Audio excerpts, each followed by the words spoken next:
they'll go into the cloud or form the cloud amongst other males and have this dance. Normally it's an up and down motion, and I've even compared it to the flying monkeys in Wizard of Oz. You see them chasing Dorothy. Yeah.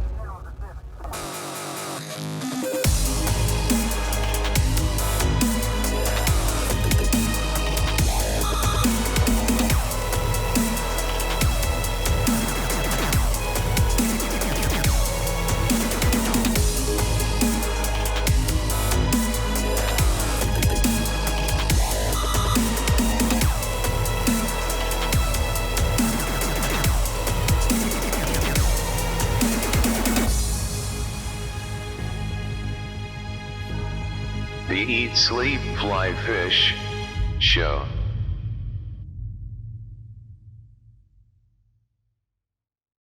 Welcome to the Eat, Sleep, Fly, Fish podcast. I'm your host, Roger Wilson, and I got with me Peyton Paydirt Bodo. What's up, Peyton? Nothing much. And we have with us the bug guy. Professor Matt Green, or no? Not yet. Within about a year or so, depending on how long this takes you to come out. It could be Dr. Green by that point. Oh, well, true. I am a slow editor, so it could be very well possible. Yeah, just keep in mind that we're kind of like country boy fly fishers. I do. And I go to different fly fishing shows and give talks to groups, and over the years I've learned to at least make it more relatable. So, all right, you ready to jump in? Sure. So how long? So I first met you, Matt, and you may not remember this, but probably 7 or 8 years ago, we were at a fly fishing show in Asheville, North Carolina, and you were giving a presentation on aquatic insects. And I was there with my wife, and we were listening and to your presentation, and you happened to be talking about one of the biggest Grannum hatches, like east of the Mississippi. Or you might have been saying the biggest Grannum hatch in the country or something. I can't remember. I remember you really had my interest, but in my mind I was thinking, it's probably like out west somewhere, or some river I've never heard of, or a long ways off. And then you're like on the Watauga River, which is like in my backyard. So I got super, super excited. And you were talking about the country mile and all that, which happens to be a stretch that I fish all the time. And I got super excited. And I just picked your brain. And my wife said, he's going to think you're a stalker if you don't leave him alone. Oh, to say I've had a couple of different girlfriends since then, and I've told all of them I have groupies. Oh yeah. So you have folks that come out after the talk and want to talk for a while, and the person I'm with them, they say, "Do you know that person?" I say, "No, I just met them." It's like they're following you around, and I go, "Yeah, I guess I got groupies." Exactly. Well, I mean, most fly fishermen, they want to match the hatch and all that. And if you're a fanatic about it like I am, if you find somebody that's an expert on aquatic insects, like I want to have a conversation with them, So it's no doubt that you have groupies following around when you give these presentations, because really, as far as fly fishing goes, like to me, that's the funnest part of it, is trying to match the hatch and then fool those trout, and watch that dry fly take or whatever. It's just cracking the code. That's what I love about it. Well, I will say that early in my career, whether in science or doing outreach, showing fly fishermen and fly fisher women about bugs, I think I went through a transition in my career. Early on, I just wanted to, I wanted to share my knowledge, but I also wanted to prove myself that I did know what I was talking about. And really that's transitioned to, I want to tell the world about these insects. And not only does that get told to fly fishermen and women, but it gets told to students.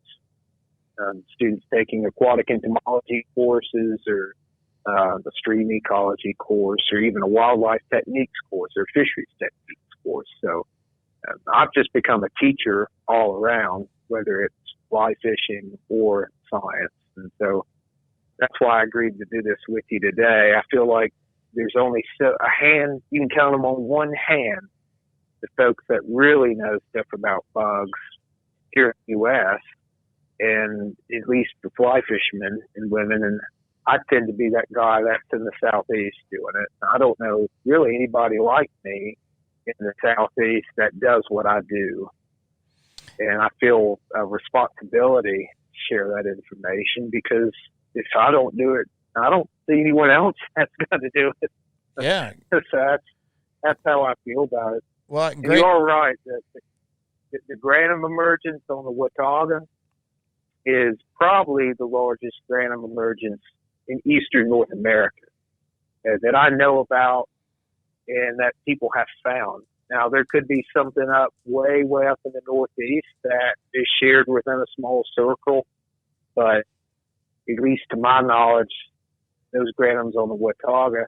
And some have argued with me, well, the Grannums on the west branch of the Delaware River that flows along the New York-Pennsylvania border, well, that's really good. And the Penns Creek Grannums are really good. But what those people don't recognize is that when it comes to order of importance of insect emergencies on those particular rivers, the Grannums are high importance, but they're somewhere ranking at about the middle. When it comes to the Watauga, the Grannums they are the best emergence. They do get the most fish up. They are the most important for fly fishermen and women, especially those dry fly fishers fishing that river. So, in terms of level of importance, they are the highest in the Southeast, at least for the Watauga. Well, let me say thank you for your attitude of wanting to share your information with everybody. I mean, that's really what makes the world go around. If everybody shared, if everybody just kept all their knowledge to themselves, it would be really tough for the world to advance in any way. But I'm thankful that not only do we get to speak with someone in the Southeast that's an expert on aquatic insects, but one that also fly fishes. So, because you can kind of relate the knowledge into a more productive day on the river, and that's what we're all interested in. At least the fly fishers are.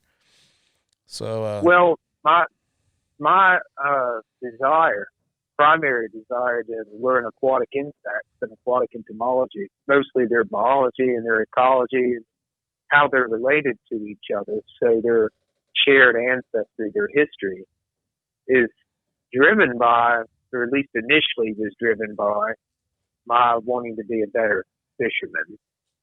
And I can tell you, I can remember vividly a time when I would lift over a rock and I wouldn't know what I was looking at. We all start from somewhere. We start from scratch. I could probably tell you that was a stonefly or a mayfly. And I said, that might be a caddisfly there. I don't really know. But come a long way since that point. Yeah. So I used to run into you on the Watauga occasionally. Oh, yeah. In that section. And so you were going to Appalachian State University at the time. I don't know if you were doing your undergrad or some graduate work up there. Master's degree. Okay. Yeah, I went to Appalachian State too, so I bet you hit a lot of those streams up there. Some of them, but I spent most of my time over on the tailwaters, mostly because of the challenge they provided. Very smart trout, and definitely a place where you could maximize your dry fly fishing. I had somebody once interview me, and they asked me why I did what I did, and I used to say, well, I like bugs and this and that, whatever, but it took me a long time to figure this out. Fly fishing is one of these sports where you can really put yourself in the ecology of the river. And that may be a little abstract, and you may be even wondering what that is. But when you spin fish or you bait fish, you're kind of one dimensional sometimes. You're throwing a Rapala brown trout number 9 floating, throwing it out there, retrieving it, throwing it out there, retrieving it. You'll change up a little bit. But your options in terms of some of your baits are fairly limited. And when you're fishing just hook and line with natural bait, your options are a little limited unless you're one of these true natural bait fishermen that goes out and collects bugs and fishes with those bugs, match the hatch. Those folks do exist, that old school way of hook and line. The fly fishermen, women, they really do have kind of a plethora of options. And because those options are there to imitate natural bait, you can fool trout. And by doing that, you put yourself into the ecology. You become a predator of these fish that have a lot of options at its disposal. And that's pretty cool. And that's not really something you get with a lot of sports, especially recreational sports. And I think that's what I really like most about it is this idea you can put yourself into the ecology of that trout or that game fish. It could be a striped bass for all intents and purposes. And I don't know if you've ever thought much about that, but well, I mean, that's essentially why I fly fish, because it's like it's sort of like you have a puzzle in front of you that you can work, and you know that there's a solution. You just have to put the right combination together, right? And, right. And that's what I love about it. So let me say, but that's why I fish the tailwaters. Oh yeah. You get to put yourself in that situation a lot more often than you do in and around Boone. And I think it takes a special appreciation too to appreciate those smaller freestone streams. Folks call them blue liners. And I think being in school in Clemson, we have not gotten to that point yet, but being in school at Clemson, I developed a better appreciation of those freestone streams around me, just north of campus, north and west of campus. So, yeah, they do have lots of bugs in them, and there's a lot more diversity than there is in the tailwaters. And that means you got to carry a lot more flies, but they're less abundant. And so you don't get that situation very often where you can put yourself in that habitat and make decisions based on your knowledge base that benefit you and ability to catch fish. Yeah. So we fish quite a lot and we compete a lot. And when we go out and fish the rivers, we have some success. We'll generally have people come down and like, what are you using? And I saw you catching a ton of fish, and we're struggling up here. And what are you doing? And I always tell them, we mostly use suggestive patterns that look like a lot of different things rather than imitative patterns, and that works most of the time.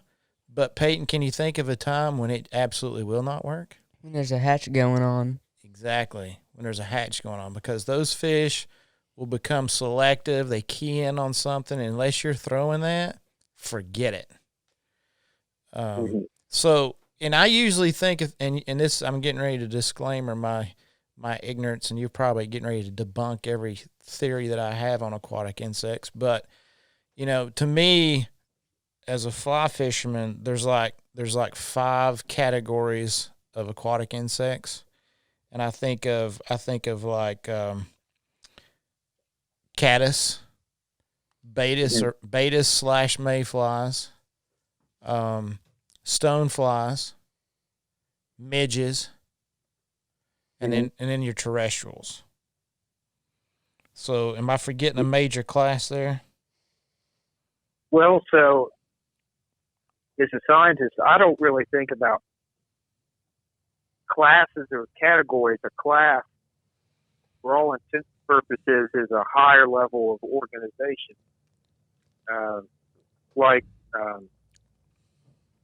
Different kinds of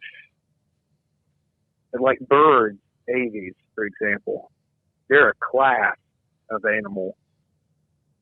For aquatic insects, there are, I think, 8 different aquatic orders. You can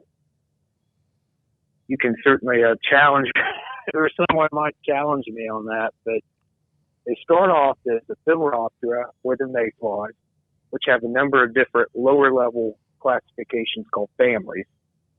And one family is the Ephemerilidae. They're just called the spiny crawler mayflies. Those include things like sulfurs, hendricksons, the little sulfurs, the western green drakes, and we even have the western green drake Grannum. We even have that in our mountains here, but they're just not as abundant, and we can talk about why that is a little bit later. The next major order we have are the stoneflies, or the Plecoptera. Pleco meaning braided wing. They have different kinds of cross veins that make their wing look braided. Ephemeroptera, the mayflies we've already talked about. Ephemera comes from short-lived. Ptera just means wing. Anything that has a ptera suffix just means winged. So Ephemeroptera, Plecoptera. The next major group we have working down that evolutionary history are the Hemiptera. They're actually the true bugs. And these are insects you probably see every day, and they can be terrestrial in origin, living in the riparian meaning woods or bushes right along the stream. That's what we call the riparian zone. And we even have some of these bugs that are semi-aquatic or even almost fully aquatic. They have little air siphons that they stick out of the water to get air from. They don't have internal structures to take in oxygen from an aquatic environment like a gill or anything like that. They get their air that they use to breathe and complete their metabolism from the non-aquatic environment. And then you also have dragonflies, which are a big component of ponds and even other streams, the odonates or odonata, and those include damselflies. Those are broken down into 2 different categories, Anisoptera, or the dragonflies, and what are called Zygoptera, which are the damselflies. That's 4 groups. And then the 5th one would be the Megaloptera, which include the Dobson flies. Have you heard of those before? Oh, yeah. We call them Grampuses where I come from. Okay. And those even have other organisms in that group that go by different common names, like fish flies, something called the Smoky Mountain fish fly, or the Negronia. They emerge at about the same time as the green drake, the Ephemeridae gutturata. That's the scientific name. But the green drakes normally emerge along with these guys, and you'll see these big black or dark brown looking bugs flying around with these green drakes. It's pretty cool to see. And some of the more healthy rivers in our mountains will have those almost just as abundant as green drakes. Sometimes it's pretty crazy to see. And fish go after both. Believe me, I've seen it happen. That's the Megaloptera. And then we have the Coleoptera, or the beetles. And we have many different aquatic beetles. And they can be found as larvae and as adults at the same time in the same stream. Many of these beetles are either semi-aquatic or fully aquatic. Elmidae, these are called riffle beetles. They have really small larvae that are really similar looking to chironomids. And so we have high populations of these riffle beetle larvae. You can get away with a chironomid pattern or a midge pattern. That's what the chironomids are.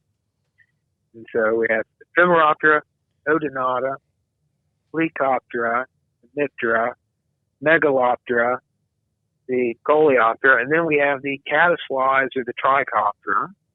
That's our 7th order. And then our 8th order is the Diptera, or the true bugs. That includes the crane flies, or the Tepulidae, and the Chironomidae, or the midges. And then there are a number of other different fully aquatic larvae. No adults that I know of that are fully aquatic that I can think of at the moment. You ever heard of water striders? I don't think so. Water skaters? You've probably seen They're them. little like are they the like streams. silver looking and they just kind of Like spider move water frantically things? over the water? They just glide right over the water. Yeah, those are called Jareds. You ever heard that commercial for the jewelry store? Everybody goes to Jared. Yeah. That commercial. That's how I always remember. Tell students to remember Jaredy. Yeah. If you can remember Jared the Galleria, you'll remember this forever. These little water striders. You know, fish probably swipe at those from time to time. A lot of those mithras tend to have defensive compounds that make them distasteful and undesirable to fishes. Wow. So they'll eat them and then they'll spit them right out. And it's certainly a learned behavior in many bass. So these are common on big rivers, the New, the Shenandoah, the James. I mean, there are so many different kinds of bugs that fish encounter that most fly fishermen and women and anglers don't really think about. But if you develop this kind of one-track mindset, and the minute you get to the stream, you just take a look around. You look at every little thing that's there, and you make a decision on what to use. You'll start to notice these things, and if you do more bug stuff, you'll really start to look down a lot more. While everybody's looking up, you're looking down. You're taking in your surroundings. You're figuring things out. Then you look up once you made your decision. Yeah. And I encourage everyone, look down, be intent, and in addition to that, take your time, critique the habitat, critique the environment, know what's going on. Be very, not cautious, just pay attention with high level of detail. And I think you reach a point as you fish that you caught enough fish that you want to start to do that. And I would encourage people, once they get to that point, really start to take better level of detail what's going on in the habitat that you're fishing in. You'll start to see some of these things, and you'll really figure out there's a diversity of things you can imitate, and that's when you start to say, a lot of this stuff isn't available on the market for me to fish with. I have to learn how to tie to get at that level of detail and diversity in my box. Yeah. And that opens up a whole nother can of worms and a door for you as an angler. Yeah, I remember when we were at that Asheville show, you tied, we were talking about the caddis in the case, and you tied a cream color larva, and you tied the gills like on the side of it, I think, or maybe it was a different fly, but I remember you were tying the gills on the side, and I was like, oh, that's some detail right there. Yeah, I mean, you can do that. It depends on how large the gills are on the bug. If the predator, let's say it's a trout, can really notice that level of detail. I think for something like a green drake larva, for example, tying gills is, I think, important, especially if the fish becomes selective. You talked about the concept of selectivity earlier. When do fish start to key in on something very specific and not accept a general pattern? Well, selectivity really is driven by, one, numbers of that insect or group of insects on the water, and the reward that predator gets from being that fine-tuned in its decision-making.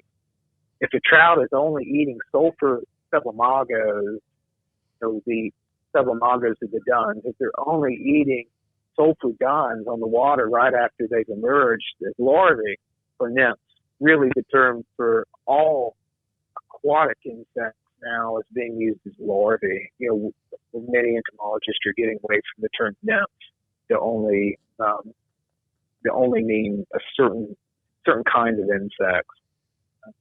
typically the human metabolist insects were referred to as nymphs in the past and not as larvae, and the whole metabolist insects, those that have a complete life history, were referred to as larvae and not nymphs. But yeah, once you get into selectivity, so numbers of those insects on the surface and the reward these insects or these predators get from being selective on certain insects, if the reward is great, then if a predator is recognizing gills as part of that larval pattern and your pattern doesn't have it, you may catch less fish. Will you catch no fish?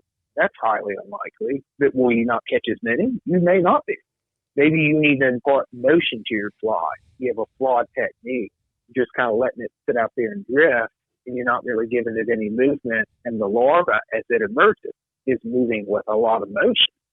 That's something else too. So it can be, you can tie something with gills, but if you don't also have good technique to impart motion, if the insect emerges or hatches with a lot of motion, well, that's equally important.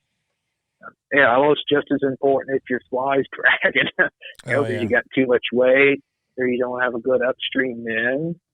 There's a lot of things that play here, but it can get complicated. Yeah, for sure. Let's dive into one of the classes, and we touched on the Grannum hatch, and I kind of want to talk a little bit about caddis because it's probably one of my favorite hatches. Because it seems like, well, I want to say hatches, but seem like there's caddis on the water almost all the time. Not the Grannum hatch, of course, but there's some sort of caddis flying around almost always. But one question I have about the Grannums. We've got the South Holston River and the Watauga River. They're really close together. They both, the water comes out of the bottom of the lake, both tailwaters. Yet the Watauga has a ton of Grannum caddis, and the South Holston has none. Why is that? Well, I think it's due to the receiving rivers that the Watauga has that the South Holston doesn't. I mean, you have the Doe River that comes in below the dam, and that's incredibly important. And both rivers have a lot of detritus, this fine organic material that gets broken down either in the reservoir and that gets spits out the bottom of the lake where that water is drawn from, called the hypolimnion. That's that bottom layer below the thermocline. The thermocline layer with the water doesn't get right above freezing or right at freezing. Okay. Mm-hmm. And I bring that point up because both of those rivers have a lot of SPOM, or fine particular organic matter. And so you would think that both would have those caddis flies in it. South Holston has hydropsychidae caddis flies in it, which are these brown net spinning caddis flies, form nets that collect this material. Watauga does too, in much greater numbers. South Holston doesn't have Grannum. Why is it? I mean, I thought about it a lot. The upper South Holston in Alvarado, Virginia, where I've done some sampling, has a ton of Grannums in it, but the tailwater doesn't. The Doe River has a fair amount of Grannums in it.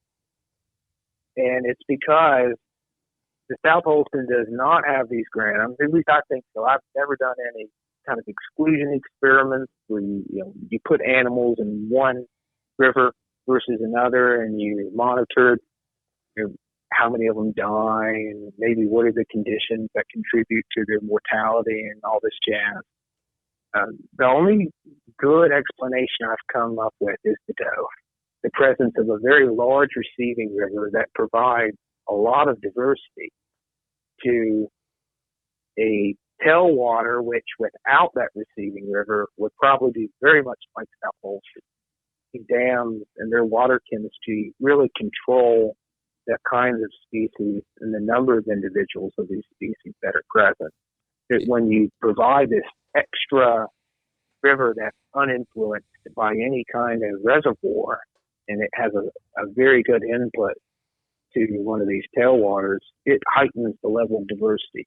And downstream of that area, what survives is what could actually live in the tailwater. Right. I mean, they're there, right? Yeah. So The Stony Creek runs into it below the dam as well. right. But, you just have a lot smaller creeks going into South Holston, nothing as large as the Doe. And I think that's the real reason. Yeah. I mean, it could be that South Holston has a little bit different kinds of organic material that are being decomposed, especially by that good population of sulfurs that are in the upper river. Yeah. So that, downstream consumers of that material that's being decomposed, let's say invertebrates down at the Rockhold Road area, or even further down towards Weaver Pike Bridge, that's downstream of that. That's where you'd expect most of those grannums to be if they were going to be there. Right. And what's interesting at the Rockhold Road area, what you get at, and even in through that area, I mean, even downstream, Dry Branch Road, almost to the reservoir, where the reservoir would normally be. Last couple of years have been different, right? In that area, what you get are lots of scuds,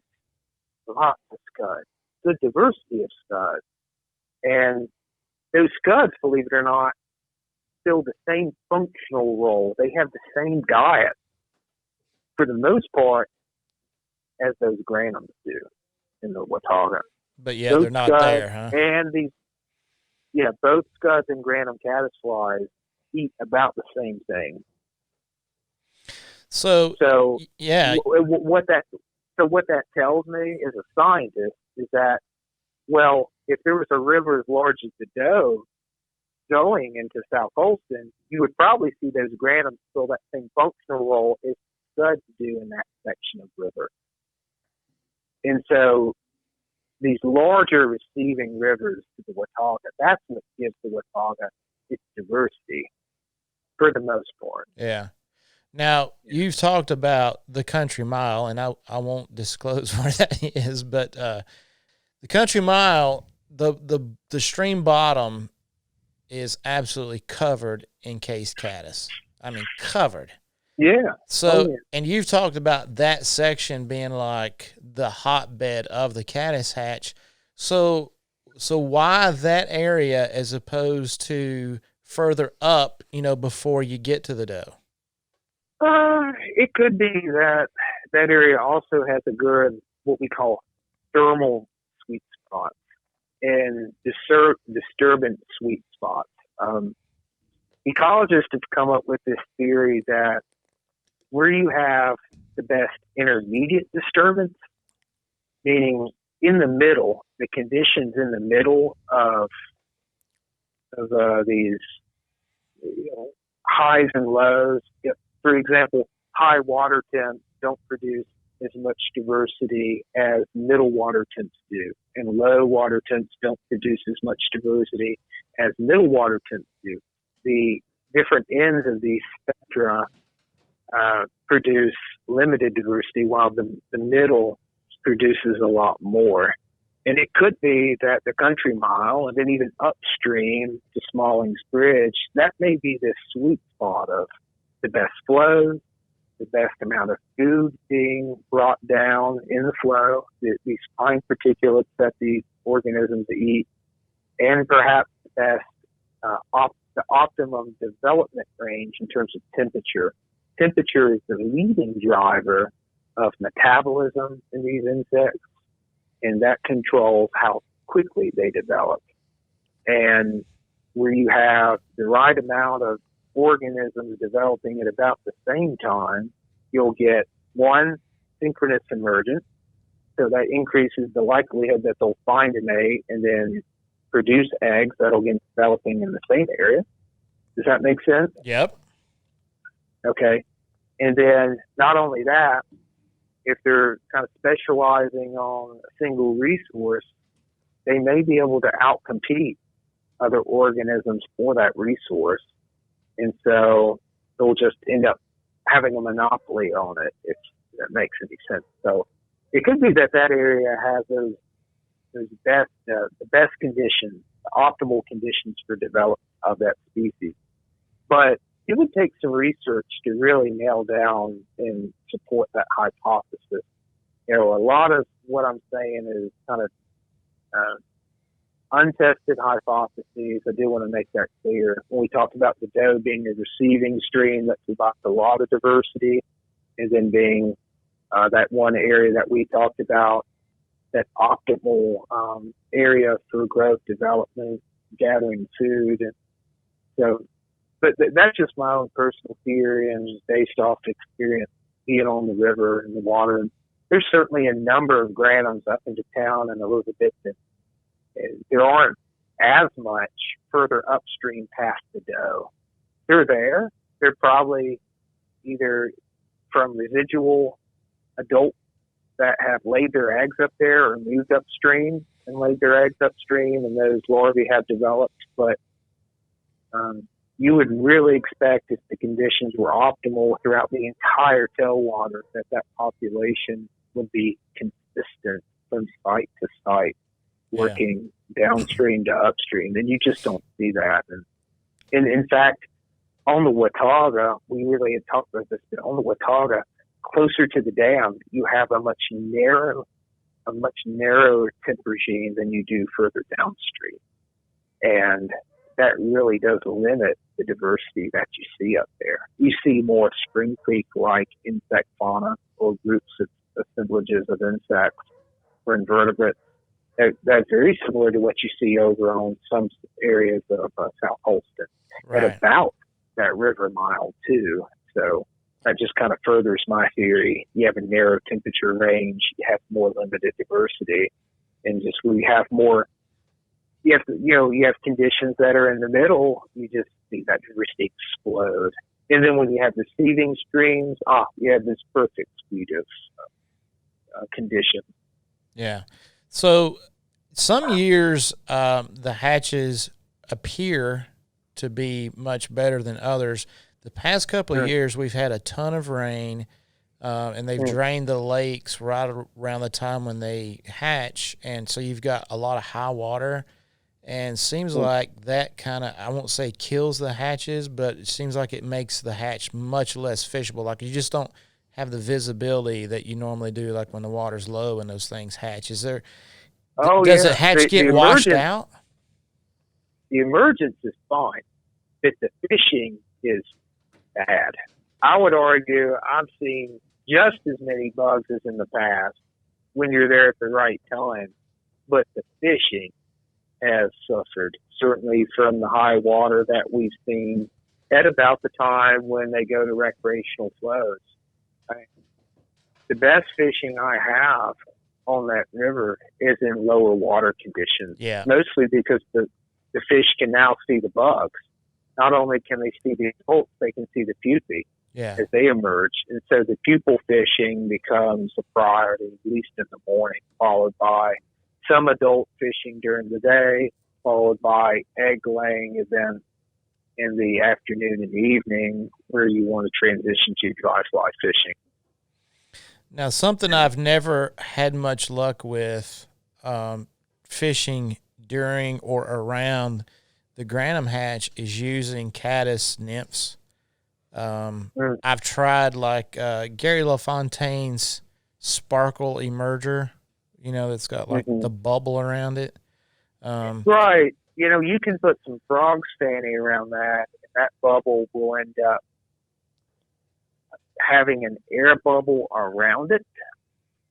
And we haven't talked about this, but many aquatic insects, as they emerge, will pump air into their skin that actually encapsulates the adult insect. They have a skin around themselves as they emerge, and they'll pump air into that skin, which will end up making them buoyant and float, and that's how they make it to the water surface. So if you actually put some frog fanny around that, and you really work it into the material well, that fly will actually sit in the film right underneath the film, and you'll have a little bit better success because these fish are actually eating right in the film where these insects get stuck right as they can see them emerge, and they're really keying in on that ball, that bubble of air. Yeah. So it's almost far less about patterns as much as it is fishing them in the film. And there are a number of different downstream listen ring lift techniques you can use to get at that too. That if you're even fishing upstream and you just raise the rod tip up to get those flies in the film, and those flies have frogs standing on it, that fume silica that a lot of folks use for dry flies, Oh yeah. you can get that same effect. I have a lot of success with pupae in the morning, especially from about anywhere between 7 a.m. and 11 a.m. or this kind of sweet spot between 9 a.m. and about 10:30. And it really depends on air temp. If you get to the stream, especially in the lower section of the Watauga about 7 a.m., and you don't have air temps above 55 Fahrenheit, what you're probably going to see is not that much activity. Because as the morning warms and it gets above 55 into the lower 60s around that time of year, you're really going to see a bunch of activity, adults in the trees, and then you're going to start to see the bugs emerge on the water surface. And initially what you'll probably see is just fish eating on top of the surface without seeing much adult activity or anything flying over the surface. And what they're doing is they're eating the pupae. And as those pupae begin and accelerate kind of a synchronous drift to emerge, you'll start to see more adults over the surface, more rising fish, and you can get at that. And one thing you can also try are wet flies. Wet flies, swinging wet flies. These can be adult style wet flies, so like coachman like wet flies, or any kind of wet fly tied with a peacock body or a dark dubbing body with some mallard wings. And these can be gray wings, these can be brown wings, they're black wings. As long as they're a little bit dark, at least early in the emergence, when they're not as selective, you're going to do pretty well. Something else I haven't mentioned, as this emergence goes on, what you'll see is what's called predator satiation, where these trout eat so many of these grannums, they fill up like football. And during the middle of it, this emergence lasts about a week. During the middle of it, let's say it begins on a Monday, by Thursday, they've eaten so many, so puffed up, you may get there and you've caught 20 the night before. You may catch one or two if you're lucky. You may say, oh, I've got the wrong flies. I've got the wrong everything. I'm doing wrong. I hate myself, yada, yada, yada. What you don't realize is these predators, these trout eat so much. You just come back the next day or two, and they'll eat you the same way they did on Wednesday. They just gorge themselves, huh? They just gorge them. They gorge themselves so much that they don't want to eat anymore. Well, I know it's actually great for the bugs. Yeah, during that hatch, especially on low water, you see big fish. Like it's like, where did all these big fish come from? I don't know. I'm sure the small fish eat them too, but it seems like you're catching them on these size 12 and 10 caddis dries, and all the fish are huge. They're just big fish. It's amazing. Oh, a lot of them, even that 15 to 20 inch size class of fish, they fill up so much they gain about a pound.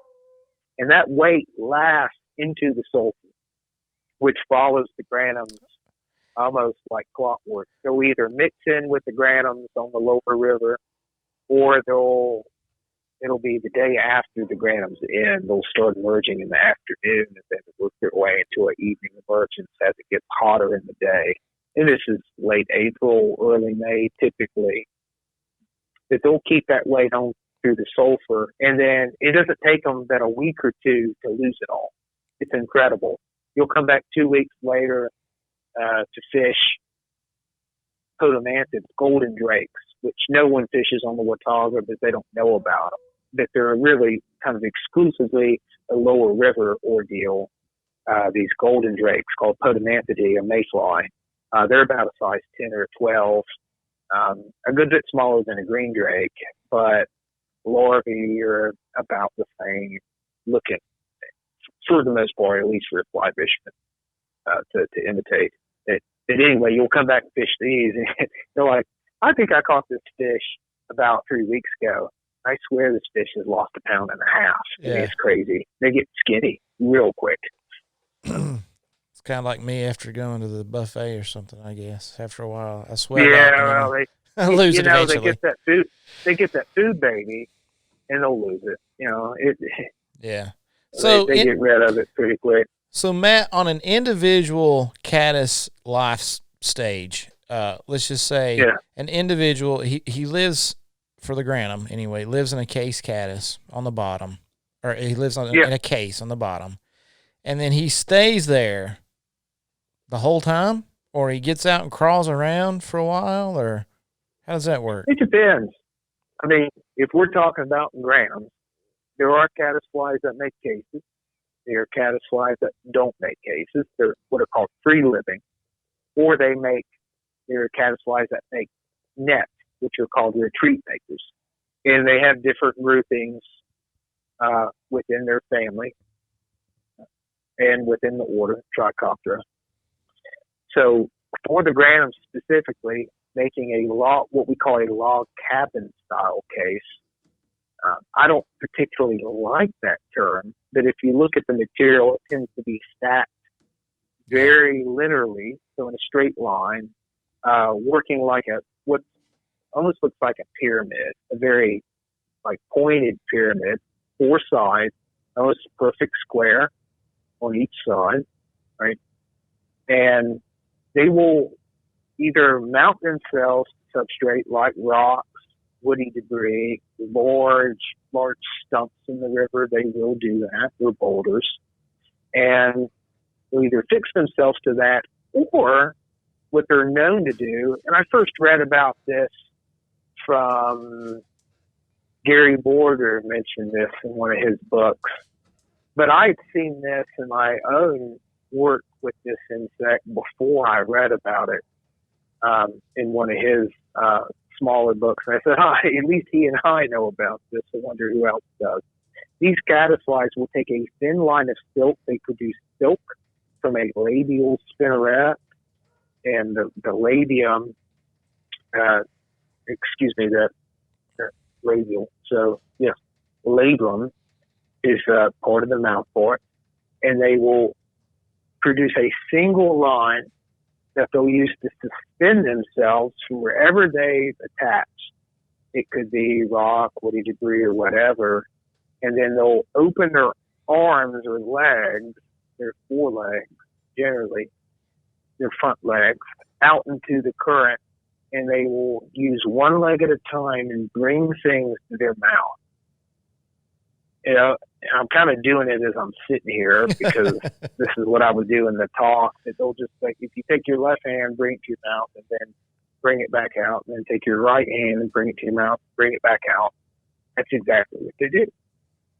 And they're currency. They eat suspended fine particles in the water column. And this is how a lot of times how they do it. And they'll do it right along even in very fast water called riffle habitat, they will do that.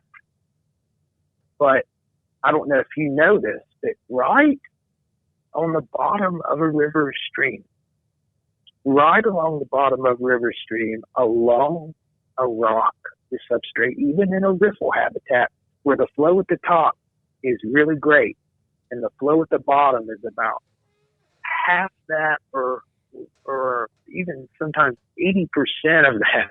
Yeah. If the flow at the top, right along that rock is what's called the boundary layer. It's actually a very small, thin layer, sometimes less than a millimeter, right, in width. And right within that layer, there's almost no flow. So these are insects that could be positioned either right at that boundary layer, or if they're small enough, even right below it. Almost no flow. And so they have developed this behavior of suspending themselves from the substrate in order to get in at least mid-flow, at mid-depth, to get more food. If they're just not going to get it mounted to the bottom. So do they stay there for like a year until the water temperatures are right and then they go to the surface? Yeah, they have what's called they're univolting. That means they have one developmental stage. The adults emerge, they lay eggs, the larvae will stay in a general area, at least for grams, they'll stay within the general area, develop, and then emerge about a year or so from when the adults lay the eggs. What a lot of people don't know is that a lot of grannums, at least in the Watauga, I mean, this can vary from place to place based on water conditions and temp conditions, but about a month or two after the grannums lay their eggs, those larvae that emerge from those eggs or hatch from those eggs, they're already about a centimeter long, sometimes more. By the thousands, they're already back doing what their kin were doing probably about 3 or 4 months before that.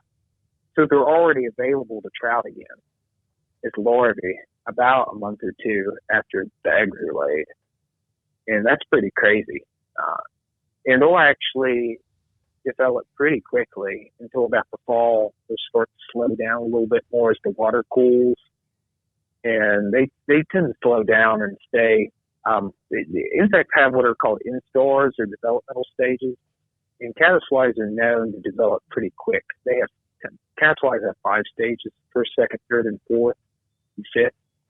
And they'll tend to develop to a third instar really quickly and then stay as a fourth or fifth for a very long period of time. Okay. And then by the way, we haven't said this, but the fish will eat case and all on Grannum caddisflies. They pick them off the rocks? They either pick them off the rocks or they'll eat them when they're suspended from the rocks. Yeah. And so it does make sense to fish larvae. It's not unheard of. It's not unwise. It's biologically relevant. We pump fish that have eaten case and all many times, and they're eating lots of them. Now, when you say fish the larvae, you're saying fish the larvae without a case, or like or with a case, like a peeping type caddis? Yeah, peeping caddis will work. We fish a lot of stuff called what we call the back scratcher. I don't know if you've ever heard of that. Mm-mm. But it's a fly that it's tied with either a cream color or even sometimes a lime green. I mean, the color of the larva is going to vary based on diet. So it can be cream or kind of a lime green. I mean, there are going to be a number of different kinds of colors, either different colors of cream or lime green or even white, depending on diet. But you'll either use that color dubbing and you tie in peacock.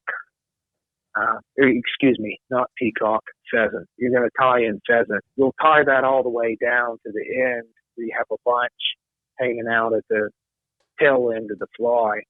You're going to dub the fly with your dubbing, and then you're going to make your way back to the head. And you can have it weighted or not. You can include a bead, no bead. You could include lead, no lead. It's really up to you. I'm someone who doesn't really use beads unless I'm really trying to get the flies down to the fish. Yeah. It depends on the situation.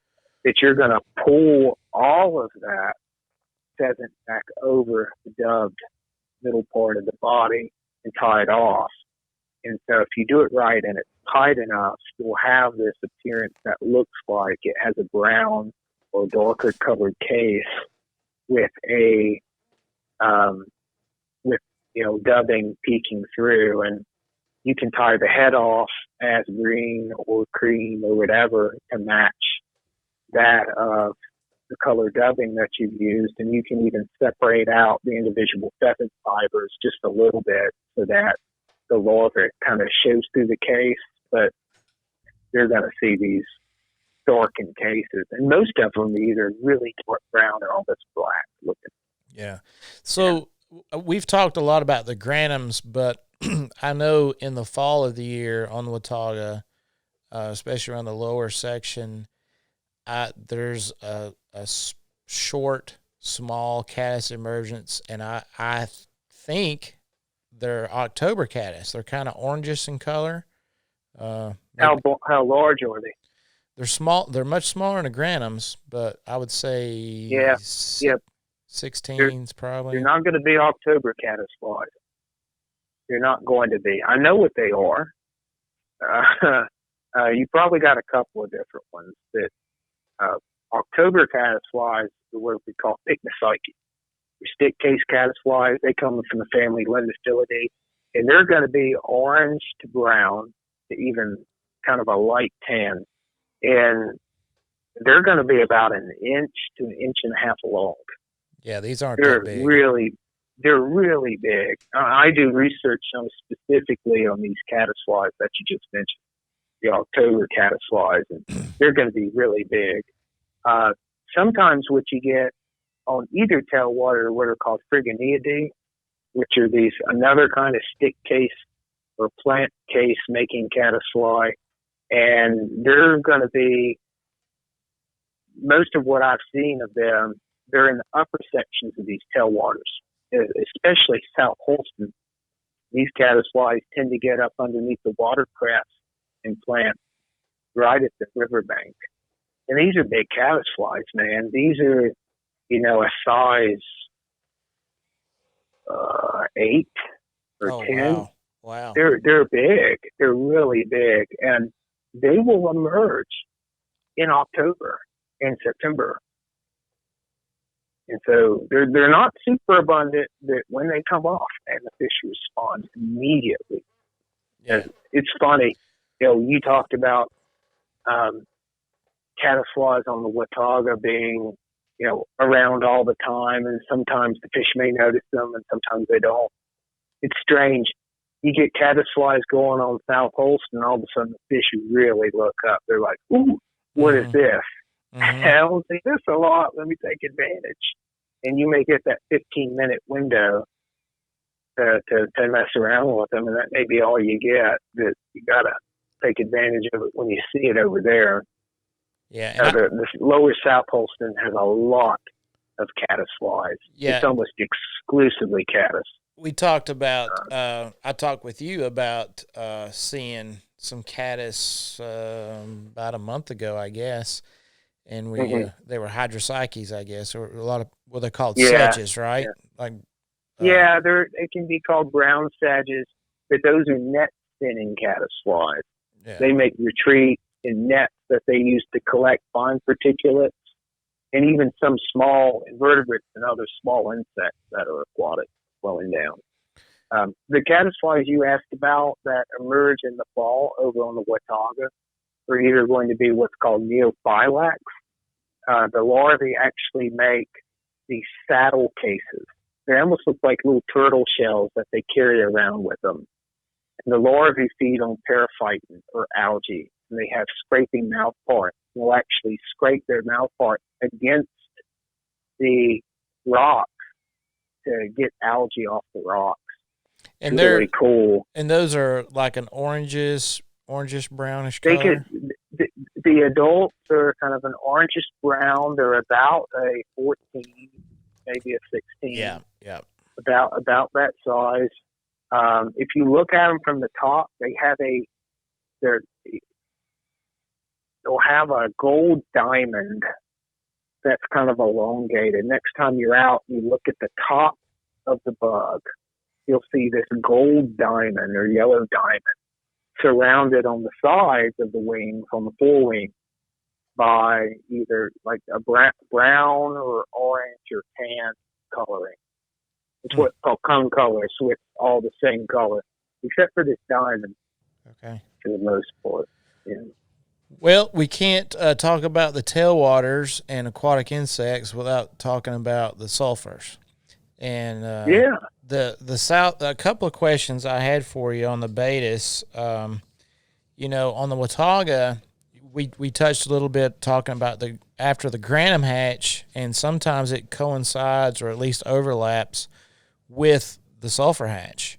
And a lot of times you're fishing caddis just like, business as usual, and they're not doing anything, and it's because they're on the sulfurs. You switch to sulfurs and game on again.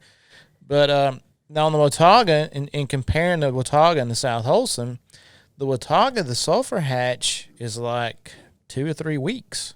Maybe a month, I guess. It gets sporadic at the end. But on the South Holston, especially in the upper part, all summer long. Mm-hmm. So what's the difference? Water temps? It tends to be driven by water temp and developmental rate. It could also be due to habitat differences.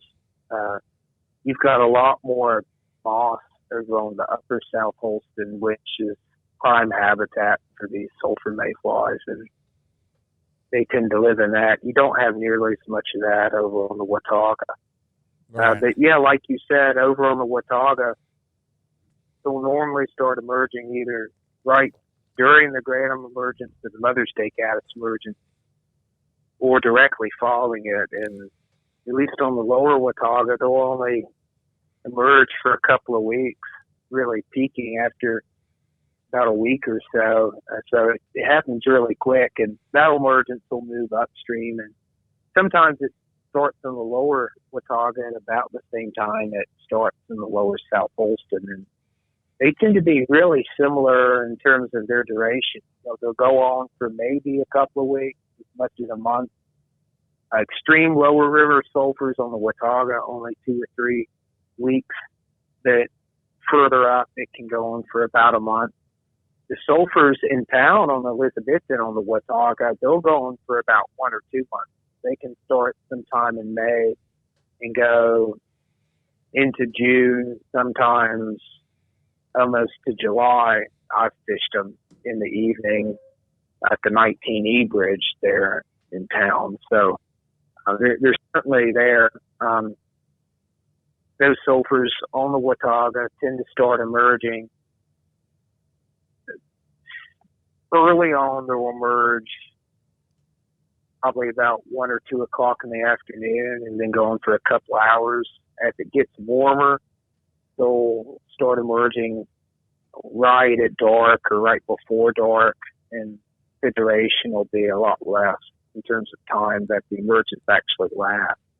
It tends to be fairly similar over on the South Holston too, and it's interesting. Further up in the South Holston, you'll get sulfurs that start emerging late May, and then those bugs may emerge all the way into November, and you get what are called overlapping generations, where you have different groups of the same insect that emerge at different times. And there may be a couple of weeks break in between these different what are called broods or generations as they emerge, but that creates an effect of them lasting a whole lot longer. And I think for a while we've thought that they're the same species. They're not two different things.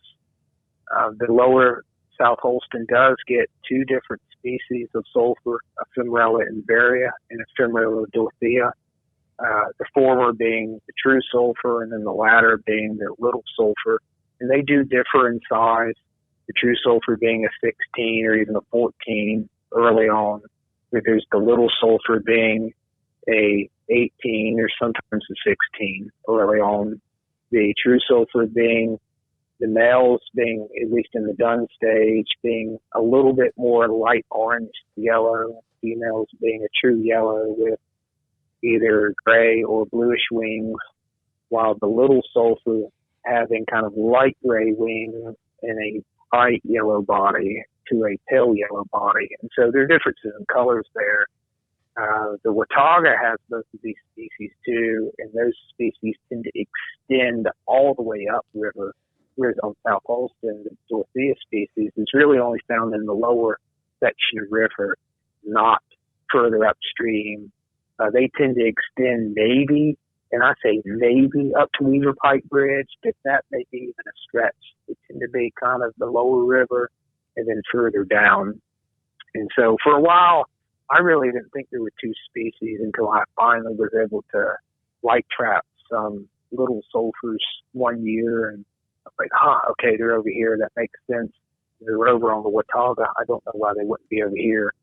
And the little sulfur over on the Watauga has what we call super emergence, especially in the middle river, starting about mid-May into early June, where you get recreational flows that start around 3 p.m. in the afternoon. Flow comes up at about 1,500 CS bass, and there is a super emergence of these little sulfurs, and they create fishing opportunities all through the evening until dark, and fish are still feeding on them really well. And that's about as many sulfurs as you'll get on the Watauga. They completely cover the water, much like the true sulfur does on high water in the upper South Holston, starting around late June, early July. Those first couple of days over on, the first couple of weeks, over on South Holston, the upper river, it'll bring sulfurs, and there'll be a lot of them, but it won't be mayfly soup, not until a little bit later in the summer, at least in my experience. There are probably guides that would, not agree with that. But then again, I'm not someone who spends hundreds of days on the water, at least anymore. I'm doing research and collecting bugs, but I can't spend days on the water like these guys can. So they may know a little bit more than I do about mayfly soup and it being a little bit earlier on than what I just said. But anyway, hopefully that answered some of your questions. Yeah, well, what gets multiple generations going over on South Holston really does tend to be water temp, or at least that's what my own research has shown. Right. So you'll see the bigger sulfurs early, and then the smaller ones later, right? Yeah, and that tends to be that as the water temp warms, as they get right near development, and I mean like a couple of days before, they'll speed up development, and either the water temp warms that they speed up development and they emerge maybe a couple of days more than they're ready to, or they get chemical cues from their kin that says, you need to emerge. We're all emerging. If you want to be able to mate, you need to go ahead and complete your life history. Gotcha. And so they'll emerge with everybody else, even if they're not completely ready to do it, just so they'll have a chance at passing on their genes to the next generation. Got it. And then what do they, we see these giant clouds like late in the evening before dark, these giant clouds of sulfurs with the egg sacs. Yeah. And I guess those are the adults that have been, they've been on the in the air a week or a couple of days or?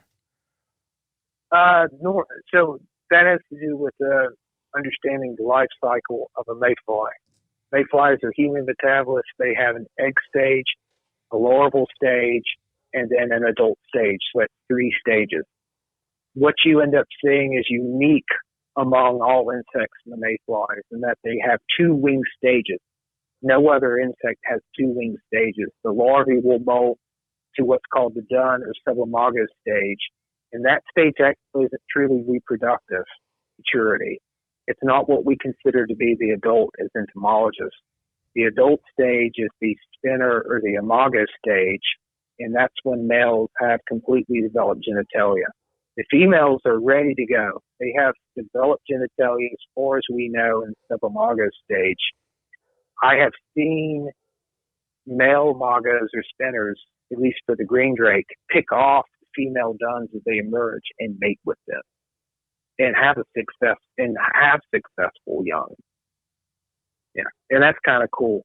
That one big difference between subimagos or the duns and the imagos or the spinners and the males is that their legs actually get a little bit longer, and that in the imago stage, and that's for grasping the females during mating. They'll form these big clouds where the males will form a cloud doing a mating dance. It's called nuptial flight dance. They'll go into the cloud or form the cloud amongst other males and have this dance. Normally it's an up and down motion, and I've even compared it to the flying monkeys in Wizard of Oz. You see them chasing Dorothy, and you have the Wicked Witch of the West following them, and these monkeys are going up and down, kind of like in this standard up and down motion as they're flying after it. It kind of looks like that when you get up close, real up close to see it. and the females will fly linearly or straight into the cloud, in and out of the cloud, and the males will grasp the females as they're flying in and out, mate with them. Then the females will rest and then lay their eggs either right then or a little bit later. It really depends on the species. For sulfurs, I think they actually do it right about then, and they'll stick around for a while. And so let me back up just a little bit and talk about something. So we were talking about human metabolist insects, which are mayfly, egg, larva, subimago, imago, dun, spinner. What we talk about hatching or emergence as fishermen and women is when the larvae become the subimagos. And the main way to tell the difference between subimagos and imagos or duns and spinners, at least as fishermen and women, is that the duns have cloudy wings, sometimes with patterning, sometimes with not, but you really can't see through them. Whereas the imago or the spinner wing is almost transparent, and it has kind of a orange to red shine to it, which is called polarization. It has this shine. If you pick up a wing, you can see it. You see a dead dragonfly with a clear wing. One of these days, pick it up and turn it left and right in the sunlight. You'll be able to see it. Pretty cool. Well, these duns, when they emerge, they'll either float on the water for a little bit. We won't get to another behavior they have called skimming or skimming, but they'll float on the water, fly away, and then they'll rest in vegetation for normally 48 to 72 hours, 2 to 3 days is about the median amount of time. There's some species that complete their entire adult stage right on the water within a couple of hours. But for the sulfurs, it's about 48 to 72 hours. They will make another molt. Their molt, that is their final adult molt, they will become the imago or the spinner. And then they'll complete their mating and their nuptial flight and their swarm. And so I just wanted to point that out that we hadn't really talked about subimago and imago or dun spinner, but just to point out, those insects you see forming those clouds, those are the final adult states. Those are the imagos. Those are the spinners. Gotcha. And so it's important to keep these spinner patterns around in your fly box, because as these females mate, some of them will fly out and deposit their eggs on the surface, and you're going to need patterns with either some sort of velon or something like that to imitate a wing, and you can cut it to make it look like a wing. And the males are going to be a good bit redder or dark orange red, whereas the females are going to be orange, at least for the sulfur spinners. So you're going to need patterns with those kind of coloration too. And you're really going to want to fish downstream of the cloud, because as these insects finish mating, they're going to drop out of the cloud and float. Most of the good fish are going to position themselves downstream of the cloud, feeding the surface. Got it. So, all right. So let's real quick, because we're running out of time here. Let's talk about blue wings, because that's a big part of our tailwaters here. I guess their genetic makeup, just they want to hatch when the water's cooler or the temperatures are cooler, right? Yeah, I know I've seen a good bit of blue wing activity when it's a little bit dreary outside, when it's a little bit cloudier. I've had real good success of them covering the water when it's like a slight rain and it's a little bit cooler, especially in March and February and over the winter, at least on South Holston, Watauga. And then certainly towards the fall, October and November, you're going to get some different species actually than what you'll get in March that are a good bit smaller, 20s and 22s that will cover the water on the Watauga. And you'll get some of the larger olives, the 16s, 18s that emerge over on the Watauga in March. It certainly happens.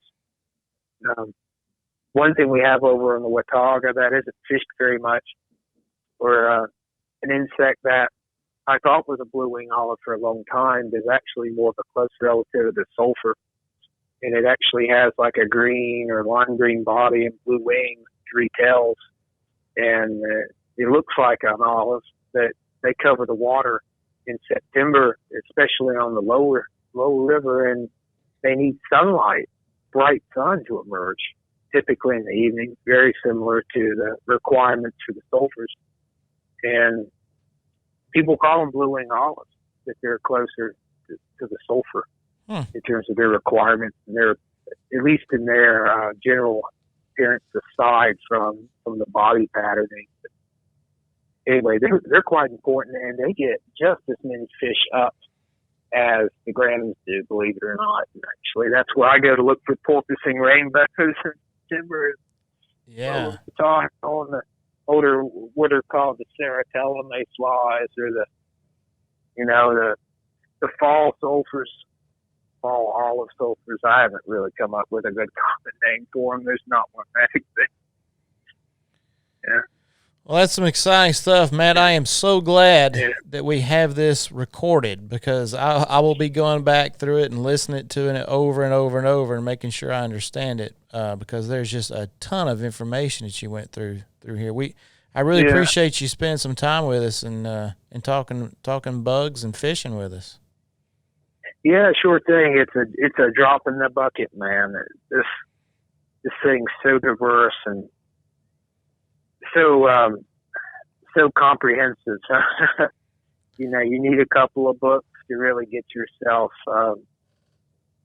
more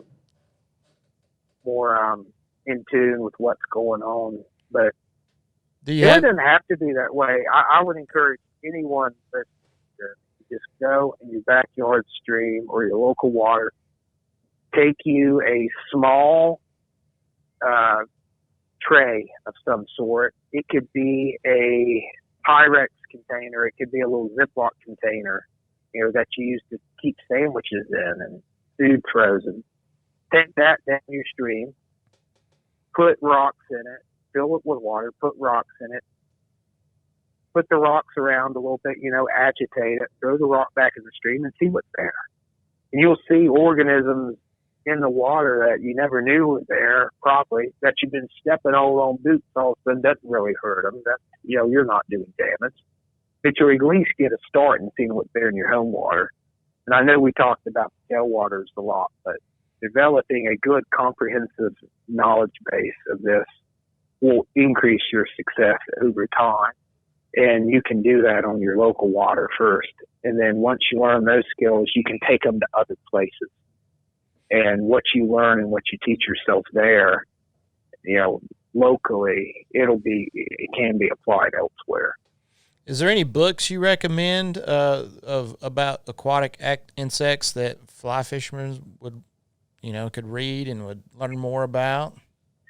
I think some of the older school resources, like the Ernie Schreibert's Nymphs books, both volumes are incredible resources to get you started on your way.